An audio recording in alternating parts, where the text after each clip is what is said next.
Muy buenos momentos tengan todos ustedes. Presento la lección número 2 de este curso sobre el libro In the Beginning, en el comienzo, de Walter Brown. En esta lección vamos a estudiar las suposiciones iniciales. ¿De qué se basan los supuestos? ¿En qué se basa la teoría evolutiva, la teoría de la hidroplaca? ¿En qué se basa para explicar cómo está el mundo actual? ¿Y en qué suposición se basa la teoría de la hidroplaca para explicar cómo estaba la Tierra antes del diluvio universal, inmediatamente antes del diluvio universal, cómo estaba compuesta esta tierra donde vivimos? Entonces, hay dos puntos de vista totalmente diferentes y dos supuestos diferentes. Vamos a comparar, vamos a estudiar, vamos a ver este esquema y vamos a profundizar. Los invito a conocer estos dos puntos de vista.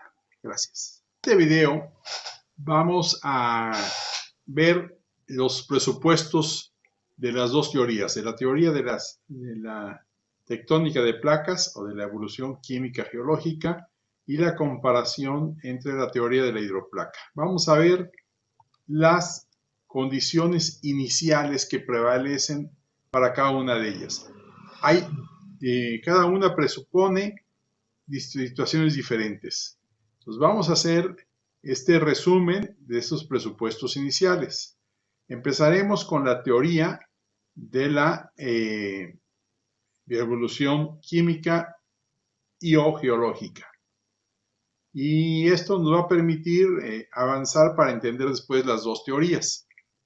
Empecemos con este pequeño video de Astronimate, ¿sí? Según ellos, hace 4.600 millones de años, una enorme nube de gas y polvo, llamados remolinos nebulosos solares en la galaxia Vía Láctea, nace un nuevo sistema solar, nuestro sistema solar. En un proceso conocido como conservación del momento angular, la gravedad colapsa la nube, convirtiéndola en un disco giratorio. La poderosa gravedad tira de la mayor parte del gas hacia el centro del disco y este gas se condensa gradualmente. Se fusiona y finalmente forma nuestro Sol. Y el gas y el polvo sobrantes se arremolinan y lentamente comienzan a agruparse. Y este material pesado es el que, aglutinando juntos, eventualmente forman planetas rocosos interiores, incluidos el planeta Tierra. Es el núcleo rocoso denso de la Tierra que se forma primero. Materiales pesados como el hierro y el níquel gravitan hacia el exterior y eventualmente forman la Tierra. La corteza terrestre y durante millones de años la nueva Tierra comienza a atrapar gas perdido y su poderosa gravedad, y que a través de esta poderosa gravedad. Pero de repente, hace 1.000 millones de años, después de que la Tierra se forma un gran cuerpo del tamaño libre en el sistema solar que se estrella contra nuestra Tierra. Daños catastróficos y piezas del planeta salen volando, la explosión hacia afuera en el espacio y forma la Luna por medio de la gravedad. Hoy en día los cometas son raros en el interior del Sol. El sistema solo aparece pocas veces cada varias décadas, pero durante los primeros cometas, en los tiempos de los primeros cometas, se cree que todo el sistema solar estaba lleno de cometas y que estos cometas helados pegaron en la Tierra y nos llenaron de agua. Muchos científicos tienen problemas con este tipo de explicación. Ahora, antes de comenzar a dibujar nuestro diagrama, hagamos una gran lista. Mi modelo comestible de la Tierra interior, así es sorprendente este modelo es. Está a punto de escalar. Ahora lo notarás. Aquí está una pequeña nota, dice que los diagramas no están a escala. Así que cuando he dibujado en la corteza, también gruesa, tal vez demasiado gruesa, la corteza de la Tierra es como la piel de la manzana. Así que tenemos una corteza que es la piel y la parte blanca de la Tierra la llamamos manto. Y es roca sólida que separamos, es muy cálida no es líquida. Entonces, cuando llegamos a este punto, tener lo que creemos que es el área líquida probablemente hecho de hierro fundido y níquel. Y luego el mismo centro es sólido, debajo de esta presión. Tiene que ser sólido y creemos que está hecho de níquel. Ahora nadie ha visto la parte blanca. En la parte líquida o el núcleo solo podemos adivinar que están hechos debido a nuestras observaciones de cómo los terremotos, las ondas atraviesan la Tierra. Cómo funciona esto es que tenemos un terremoto y estaciones de observación en varios puntos pueden hablar de cómo se coordinan estos puntos para determinar cómo viajan las ondas sísmicas. Esto permite comparar cómo llegan las olas. Estos sensores, así que si hay un terremoto inicial aquí y comienza a enviar ondas como estas, podemos saber a qué hora llega esta ola aquí. ¿Cuánto tiempo tomó esta otra onda? Para llegar aquí, lo más interesante es que las ondas cambian de velocidad. Pasan por esa parte interior y cambian de velocidad. No pueden viajar a través del líquido.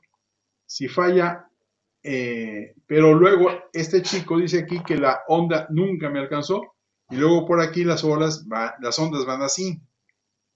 Y extrañan a este chico, dirán que sí, pero luego las ondas atraviesan de nuevo el líquido y dirán que no, nunca me alcanzó. Así que hemos deducido lógicamente que debe haber algún tipo de líquido aquí.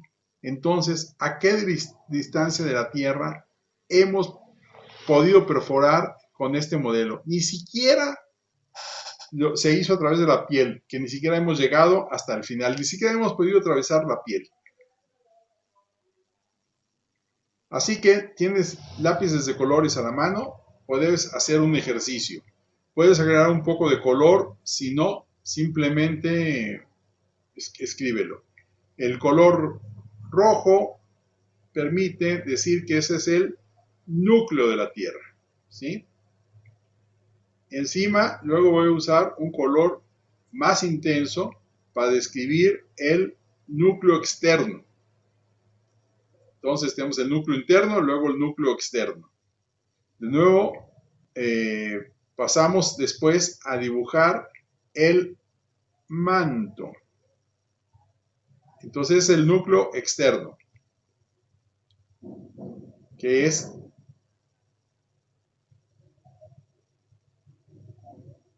que probablemente sean hierro y níquel.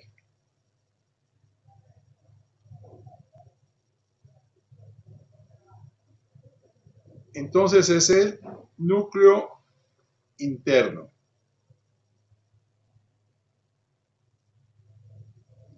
El otro es el núcleo externo.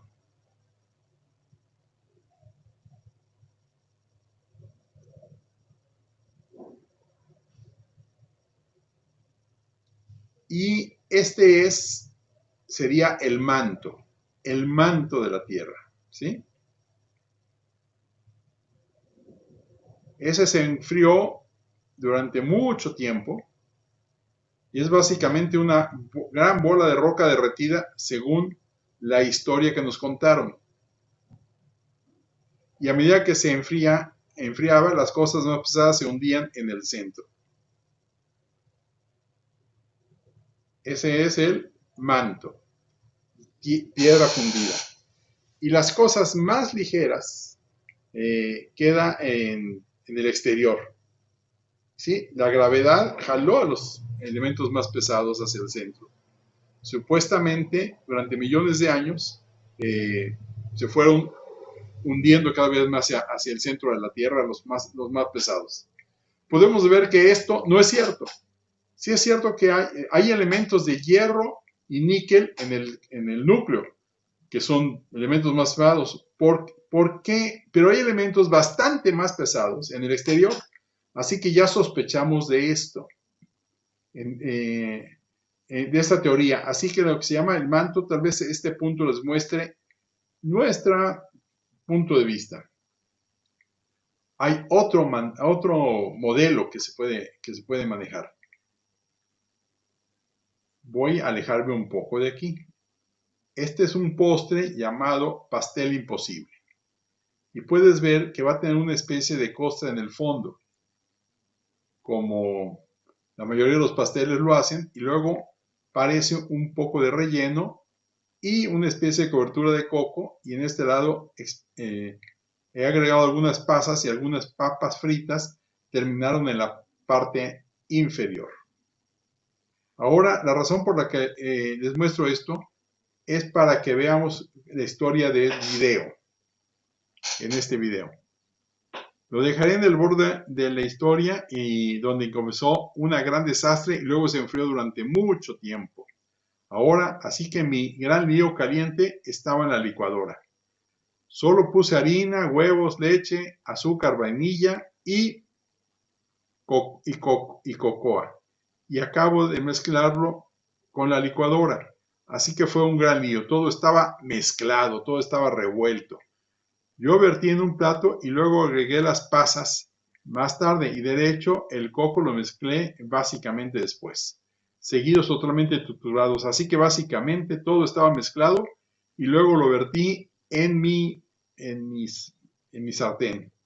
La tierra primordial muy caliente, así que ahora tenemos un gran lío espeso. Como supuestamente era la tierra y luego la dejé reposar por un largo tiempo. Ahora, mucho tiempo aquí fueron tal vez 40 minutos, en lugar de 4.600 millones de años. En el video, el tiempo y la gravedad hicieron su trabajo. En el lío espeso y solucionó todo.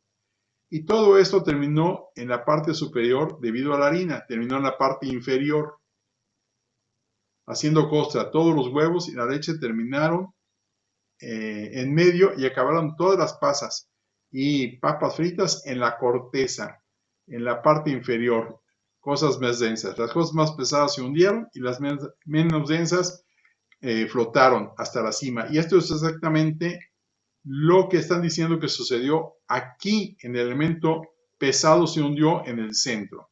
Ahora mi pastel estaba plano en un plato. La Tierra es una esfera. Entonces la gravedad está tirando hacia el centro. Aquí mi plato de la derecha solo en una dirección, pero en una esfera la gravedad tira de todo hacia el centro. Y entonces esto será como mi corteza y esto será como mi relleno. Y esto será como mi cobertura de coco. Lo que está arriba, por supuesto, superior. Así que usando mi modelo circular para describir los problemas con esta teoría, sería como si encontrara algunas de las pasas en la parte inferior de la corteza y algunas de las pasas en la parte superior, que no tiene sentido. Las pasas o se hunden o flotan, uno u otro, todos hacen lo mismo. Así que tenemos algunos elementos muy pesados, como oro, bismuto, plomo, muy pesados, mucho más pesado que el hierro y el níquel, y están en la superficie de la corteza. Así que esto realmente no tiene sentido. Sería como pasas flotando en un pastel. Pero sigamos y pongamos la costra en nuestra tierra. Voy a usar algunos colores diferentes, ¿sí? Azul y marrón. Y un poco más de rojo, ¿vale? Veamos cómo se enfrió, que se formó. Creo que el marrón se ve más genial que cualquiera de estos colores, así que así lo pintaré como café, algo así como un sólido. Un sólido exterior, ¿sí? Este sería la corteza inferior. Y esto luego tendré que insertar otro video sobre cómo creo que el agua llegó a la Tierra. El agua es un gran problema, simplemente no se ha explicado. El agua realmente tiene por qué está aquí en la Tierra, ¿sí? Más tarde. Ahora vamos a terminar con nuestro diagrama. Con un poco de agua en realidad vamos a hacer el continente. Primero vamos a tomar el rojo, ya que tenemos el núcleo externo. Este es un núcleo externo líquido y debería haber agregado la palabra líquido. Y el núcleo interno es sólido. El manto, bien, piensan que parte del líquido del núcleo externo está goteando hacia el manto, que dijimos que es una piedra derretida. Y estas cosas calientes pueden subir, esas gotas pueden subir hacia el manto, van ascendiendo, ¿sí? Porque son más ligeras, están calientes y van subiendo como penachos. En algún lugar del manto se forman cámaras de magma o de parte del líquido de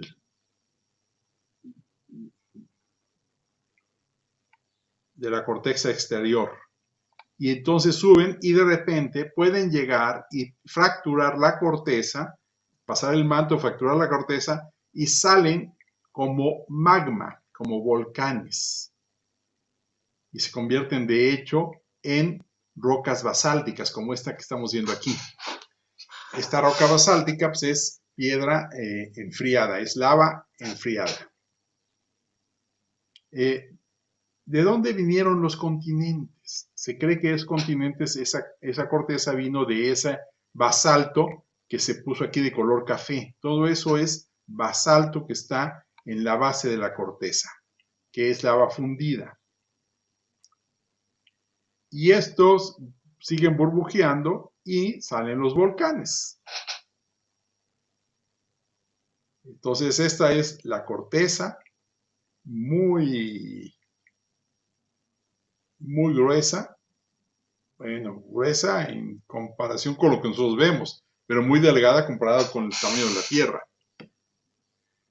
Lo extraño es que aparentemente desequilibrado, y has oído hablar de la Pangea, el supercontinente, lo que solo es una parte de la Tierra, tenía esta y otra parte tenía agua, o sea, prácticamente la Tierra estaba concentrada de un lado y del otro lado estaba concentrado un gran océano. Había muchísima agua de un lado de la Tierra y la Tierra estaba concentrada en la famosa Pangea. Esto realmente es confuso, ¿sí? Bueno, pero ¿qué pasó después? ¿Qué dicen los evolucionistas? Esta marra mayón representa la superficie del continente, ¿sí? Es la superficie original del continente. Tenía un nombre incluso antes de Pangea, pero pongamos entre comillas Pangea, porque todos hemos oído hablar de eso es más fácil de entender. Entonces tenemos por un lado el océano y por otro lado la Pangea.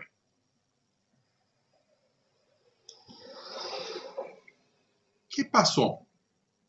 Según los evolucionistas, ¿qué pasó? ¿Sí?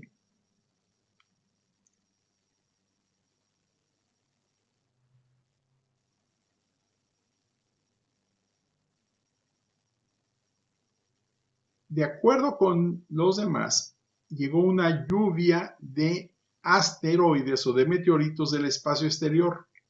¿Sí?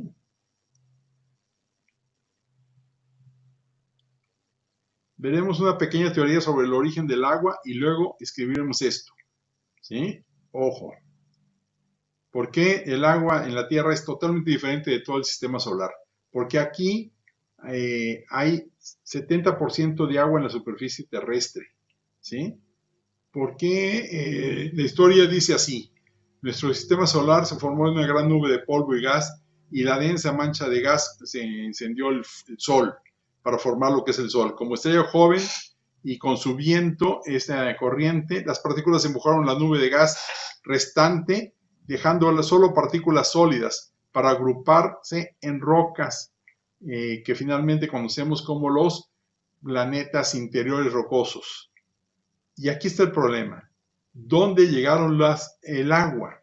Porque el sistema solar primitivo era demasiado caliente para soportar agua y hubiera sido arrastrado por el viento solar. Entonces, si la Tierra no comenzó con agua, ¿cómo terminó aquí? ¿Cómo tenemos océanos que hay aquí? Porque el agua no se fabricó en la Tierra. ¿Sí? Y toda la vida tiene que ser a base de agua. Si no hay agua, no hay vida. Sería imposible, no habría combustión. ¿Sí? Pero la abundancia de agua del planeta ¿Cómo se construyó? ¿Cómo llegó el agua al planeta?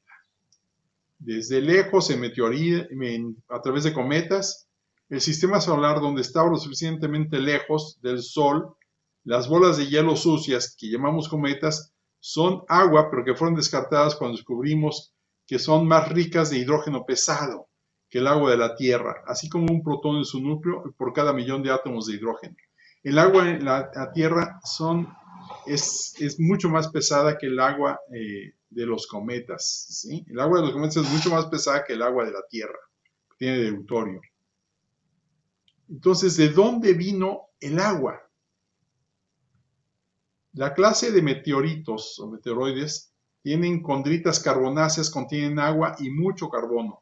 Si no pudiera saber por su nombre que tienen, se formó más allá de la línea de escarcha del Sol y lo que es el hidrógeno pesado similar al del agua terrestre, sugiriendo fuertemente que estos destructores de la Tierra nos llenaron de nubes, ríos y océanos, y por lo tanto es una planeta azul, una canica azul vino literalmente de la nada. Está bien, ¿no fue una pequeña historia agradable? Hablaremos de las muchas razones por qué eso no puede ser cierto en lecciones posteriores. Ahora mismo vamos a escribir nuestra lista. Vamos a escribir esta lista. Vamos a ver un resumen de la evolución y de la historia química geológica. En el punto número 1 ponemos, había un núcleo interior muy caliente, un interior caliente. Y voy a poner entre paréntesis fundido. Estaba fundido la Tierra. El núcleo de fierro, que es fierro, ¿sí? Y níquel, que estaban fundidos. Entonces, segundo punto, eso es lo primero que dice la teoría de la evolución. El segundo punto, ¿sí? De esta historia es que el centro de la Tierra nunca estuvo frío, siempre estuvo caliente. Segundo punto, mencionaremos el agua que tenemos.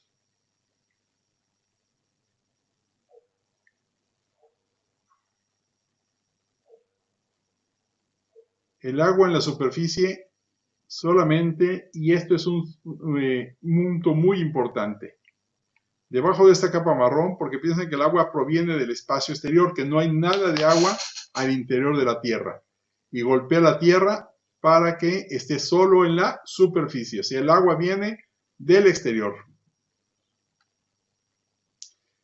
Y también pongamos el mismo ciclo del agua. Llueve, se evapora, las lluvias de nuevo, caen lluvias y llegan al mar o a las lagunas y ahí se evapora y vuelven a formarse nubes. Ese es lo que se llama el ciclo del agua. Y número 3, hablemos de la corteza. ¿Qué pasa con la corteza terrestre? La corteza está hecha de granito y basalto.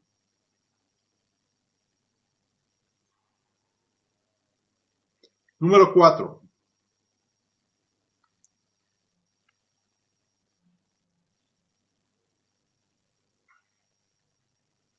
En el agua tenemos grandes océanos. Hay grandes océanos y pocos mares. O sea, el agua está agrupada en océanos y muy poco en lagunas o muy poco en mares interiores o en mares estrechos. Tenemos un gran océano. Veremos que esto es muy diferente de la teoría de las hidroplacas o de la teoría de la hidroplaca. Lentamente, ¿sí? Empiezan a haber una deriva de los continentes.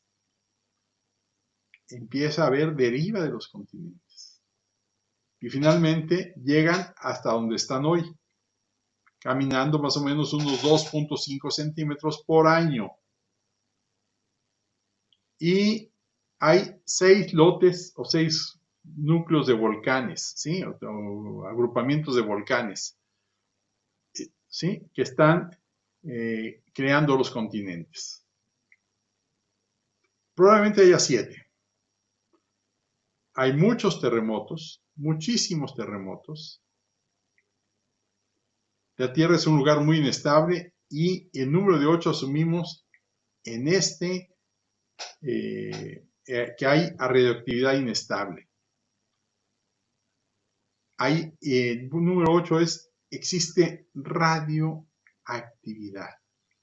Esto significa que los átomos se están desintegrando, como el uranio, y que ha estado ahí desde el principio de la Tierra. Y habrían venido del mismo lugar que todos los demás. A los elementos les gustaba cuando las estrellas explotaban y todas las piezas simplemente se juntaron y crearon el sistema solar. Que la radioactividad estuvo ahí desde el principio. Descubriremos que esto es muy diferente en la teoría de la hidroplaca y luego tendremos un punto 9. ¿Cuál es el punto 9? Muchos cometas, muchísimos cometas, se estrellaron con la Tierra y por supuesto también asteroides y juegan un papel importante en esta historia. Y finalmente el punto 10. El tiempo siempre ha sido igual, nuestros años siempre han sido igual. ¿Qué dice el subyacente? ¿Qué dice la clave de todo esto? La clave de todo esto dice, la suposición subyacente que acompaña esas condiciones iniciales es que el presente es la clave del pasado. Todo cambio ha sido gradual y lento. Este punto de vista se llama uniformismo.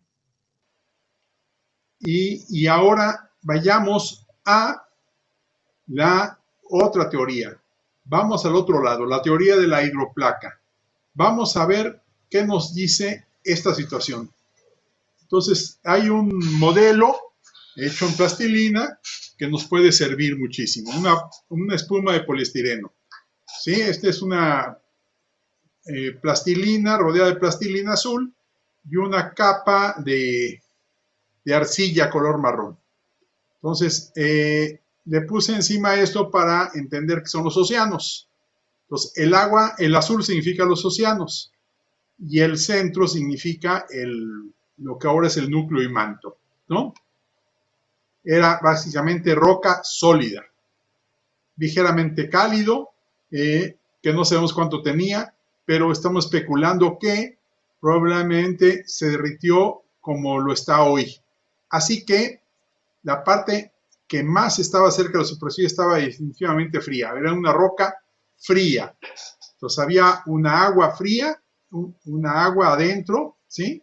Había una capa de agua, ahora esto realmente no está a escala, sería como más delgado que la piel de una manzana, si lo vemos a escala, porque sería pues nada más unos 4 o 5 kilómetros de profundidad, ¿sí? El agua está rodeando toda la Tierra, pero por debajo de la corteza, debajo de la capa de granito. Este es la capa de granito que estaría arriba del agua, la corteza terrestre. ¿Sí? Es un aspecto muy parecido. Aquí hay feldespato, biotita, feldespato rosa, ¿sí? Que es un tipo de cuarzo, biotita, rocas diferentes, todos pequeños trozos mezclados. Esto es lo que se llama granito. Granito, granos de diferentes tipos de roca, juntos todos, ¿sí? También hay otros muchos elementos. Podría ser haber algo de potasio, calcio y sodio y otras cosas mezcladas. Pero el blanco y claro que ves es cuarzo. Hay mucho cuarzo en el granito. Y esto va a ser muy importante saber en futuras lecciones todo lo que el cuarzo tiene muy interesante. Propiedades físicas y químicas muy, muy interesantes del cuarzo.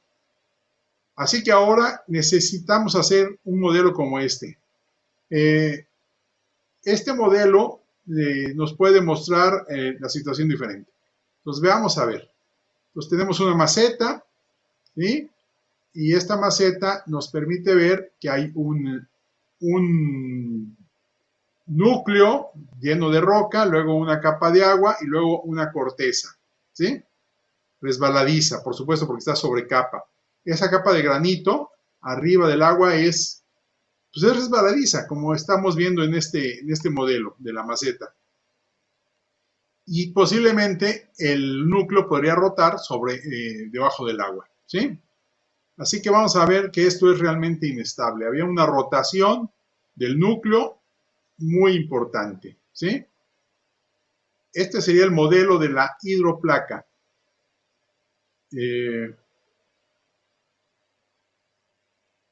Bueno, entonces tenemos un núcleo lleno de piedra, una agua eh, su- eh, por debajo de la corteza. Esta corteza tendría unos pilares, por supuesto, tendría esta corteza de granito estaría descansando en pilares, lo cual haría que el compartimento de agua del interior no estuviera totalmente continuo, aunque podría estar continuo como cuevas, pero cuevas gigantescas, gigantes cuevas dentro entre el núcleo y la corteza, entre la corteza de granito.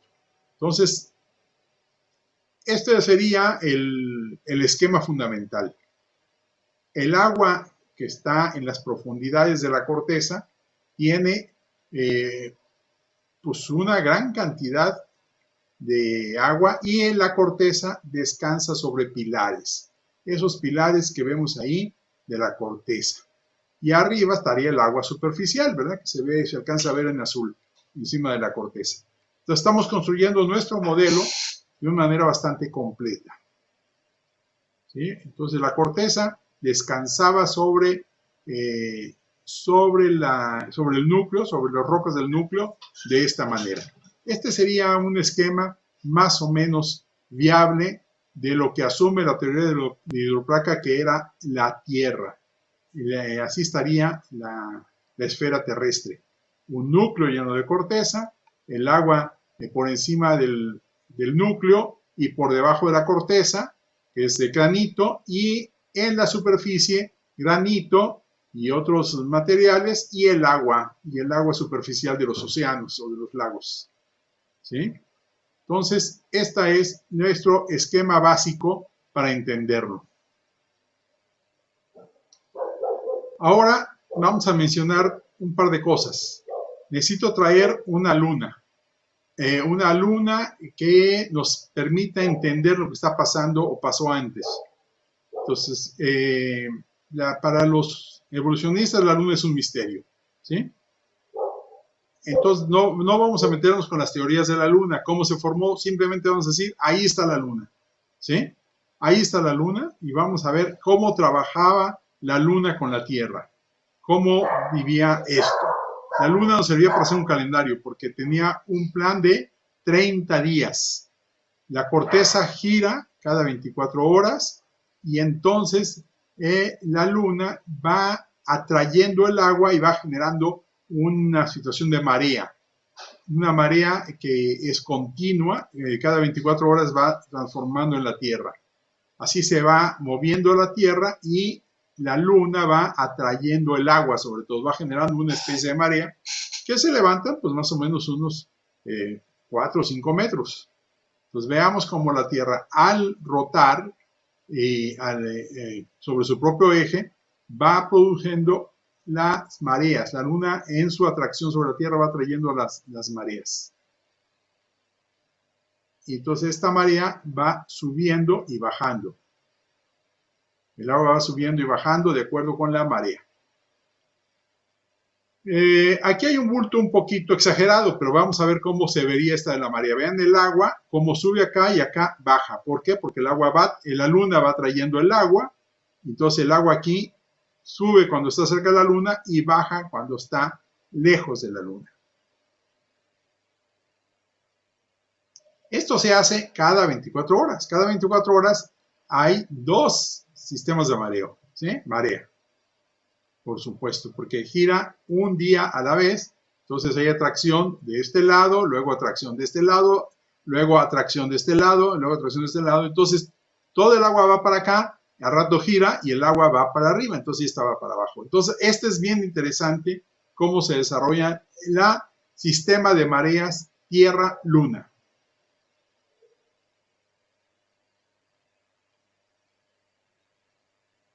Entonces, veamos nuestra lista. Entonces, lo que vemos en la teoría de la hidroplaca es que tenemos un núcleo lleno de piedra, un agua subterránea, una corteza y luego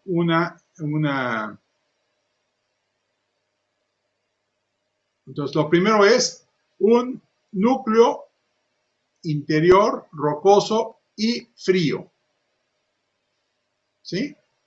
¿Qué sería el manto? Tendremos un núcleo que no sabemos cómo era y pensamos que era un núcleo de roca también. No podemos saber cómo era, hay una duda de cómo sería ese núcleo. Luego tenemos el manto, que es roca fría. El segundo punto que vamos a tener, el agua, según la teoría de evolucionista, estaba en la superficie y nosotros tenemos agua en la superficie y por debajo de la corteza, agua profunda, a más o menos a 100 kilómetros de profundidad. Agua superficial en los océanos y agua profunda a 100 kilómetros bajo de la corteza terrestre. Son las aguas del gran profundo, del gran abismo, sería el gran abismo. Luego viene una situación esférica, una capa esférica de granito que sería la corteza.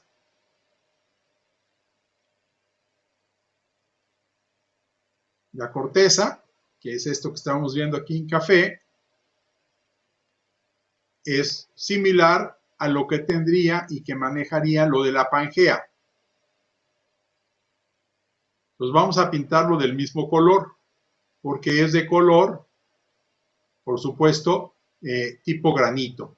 Pues la corteza externa es de tipo granito, con pequeños cerritos, con pequeños montes, ¿sí? Con algunas depresiones que serían los lagos y con sus pilares que bajan hacia el manto. Por supuesto, estos cerros no serían tan altos como las montañas que vemos ahora. Tendrían a lo sumo unos 3.000 metros de altura y los mares tampoco serían muy profundos. Tendrían a lo sumo unos 2.000 metros de profundidad. O sea, tenemos mares poco profundos y cerros o cadenas de montañosas muy poco pronunciadas. Eso sería el esquema de cómo vemos la Tierra según la hidroplaca. Bueno, con esto completamos nuestro esquema de cómo sería la Tierra en este lugar. Por supuesto, es una Tierra, no hay montañas, es una Tierra muy caliente, con mucho calor, con muchísima capacidad de producir una flora y fauna abundante, especialmente en los trópicos y en las regiones subtropicales. Entonces habría una grandísima vegetación. Bueno, entonces vamos a asumir ahora cuáles son las condiciones. El tiempo de marea fue calentando el agua la fue calentando, fue aumentando la temperatura del agua por las mareas y por su efecto sobre la presión que tenía esta agua que estaba bajo la corteza y sobre el manto. Bien, entonces pasemos ahora a el efecto de gravedad de la Luna que va provocando mareas y que va haciendo que haya un efecto de calentamiento del agua profunda. La temperatura superficial era, como decíamos, pues mucho más caliente que la temperatura media de ahora, unos 5 o 6 grados más caliente. Por eso había abundante fauna y abundante flora. Muy bien, vamos a ver ahora cómo son las condiciones. La primera condición es que tenemos un manto frío, un agua superficial y un agua debajo de la gran corteza. Ahí serían el agua del gran abismo. Una corteza esférica de granito, no océanos muy grandes, océanos más o menos pequeños, porque no serían muy profundos, no es como se ve ahora, ¿sí? El Océano Pacífico ahora es casi la mitad de la Tierra, ¿sí? Y no tendríamos un punto de partida como lo que tenemos ahora, ¿sí? Entonces no habría 5 continentes, sino una serie de tierra que estaba rodeada por agua, ¿sí? Pues no Pangea, sino diferentes Los continentes bajos estaban casi todos comunicados, ¿sí? No necesariamente tenía que haber una Pangea. No había volcanes, obviamente, no había volcanes. Esto era importante. Y el aire era muy limpio, ¿sí? Habría algo de polvo, pero muy poco, porque pues al no haber volcanes y no haber esta situación, el aire y mucha vegetación, el aire era con muchísimo oxígeno, ¿sí? Muy poca lluvia, ¿sí? Porque había muchísimo vapor de agua, ¿sí? Y, entonces no habría volcanes ni terremotos. La corteza sería más o menos estable, es una corteza estable, tranquila, en paz, muy seguro para vivir. Y una cosa muy importante, no habría radioactividad o habría una radioactividad mínima. Y en el número 9 no había cometas ni meteoritos, no había asteroides, entonces no había que golpear a la Tierra. Entonces era una Tierra tranquila, sin alteraciones bruscas como un asteroide o un meteorito, ¿sí? Por tanto, no había cráteres tampoco. Y el punto 10, ¿sí? Es una nota muy importante.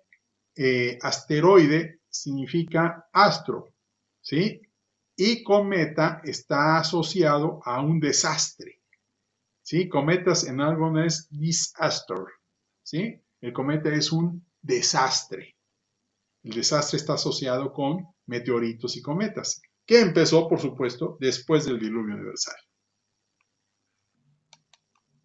El punto número 10 es la continuidad del tiempo. Tenemos un año de 360 días, ¿sí? Con un mes lunar de 30 días,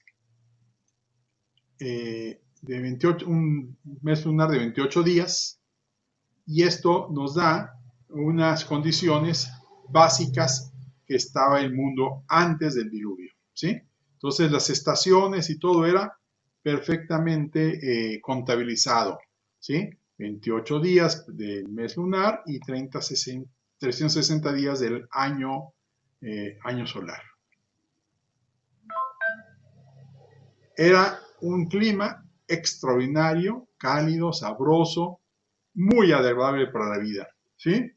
Así que lo que tenemos que completar aquí es este párrafo que dice las suposiciones. Entonces vamos a completar nuestro esquema con la suposición básica. Nosotros, la teoría de Dioplaca asume lo siguiente. La suposición subyacente es que las condiciones iniciales, que el mundo solía ser muy diferente de lo que vemos ahora, debido a eventos rápidos y cataclísmicos. Este punto de vista se llama catastrofismo. Así que en esta vista no puedes simplemente mirar lo que está pasando, sino son dos visiones totalmente diferentes. Una es la del uniformismo y la otra es la del catastrofismo. Aquí tenemos los dos esquemas iniciales. Vamos a comparar las dos teorías, la teoría de la tectónica de placas y la teoría de la hidroplaca. ¿Sí? Y aquí estos son lo básico que vamos a ver en las siguientes lecciones.